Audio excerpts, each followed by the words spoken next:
Պարոն Սահակյան, Արձնի համայնքապետի շուրջ ստեղծած իրավիճակը, որ մասնակցել է ձեր կրտուքին, հետո նաև ձերբակալություն եղավ, ազատեցին։ Այս իրավիճակում օրինակ որպես մարզպետ ձեր մարզի համայնքապետերից հետ խոսել եք, իր հետ հասկացել եք ինչ խնդիր է եղել։ Իհարկե խոսել եմ, խնդրի հետ համայնքապետը այդքան կապ չունի,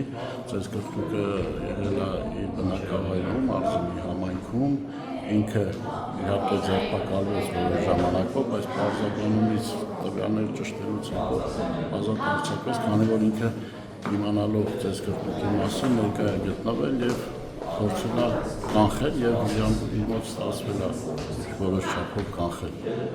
Իրավապահները դա սկզբանե չէին հասկացել, որ իրեն տարել էին։ Պարզաբանման կարիք է ունեցել իրենց աշխատանքն է, կարծում եմ։ Բայց մի տեսակ տարօրինակ չի, որ հենց այդ պահին համայնքապետը հայտնվում է դեպքի։ Իհարկե տարօրինակ չի, տարօրինակ կլիներ, եթե համայնքապետը իմանար, որ նման իրադարձություն է կատարում ու չհայտնվել այնտեղ կանխելու նպատակով։ Կոտայքի մարզում,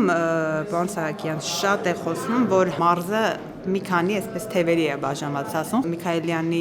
Գագիկ Ծառուկյանի, մարզպետի, ՔՊ-ի, Ռոմանոս Պետրոսյանի ԼՎԾ պետի,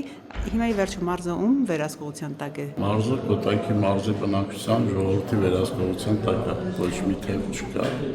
Մարզային իշխանությունները իրենց լիազորությունները հստակ իրականացնում են, կատարում են համայնքային իշխանությունները, համայնքային, այնպես որ նման։ Միքայելյանի հետ ձեր հարաբերությունները ինչպես են։ Շատ լավ, շատ նորմալ։ Այսինքն որևէ խնդիր չկա իշխանական թևերի հետ կապված այնտեղ։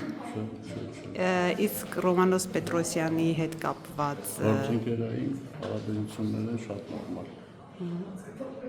Նրա ազգականի մասին եւս խոսում էին այս միջադեպի հետ կապված։ Անկեղծ ասած լրատվությունից եմ տեղյակ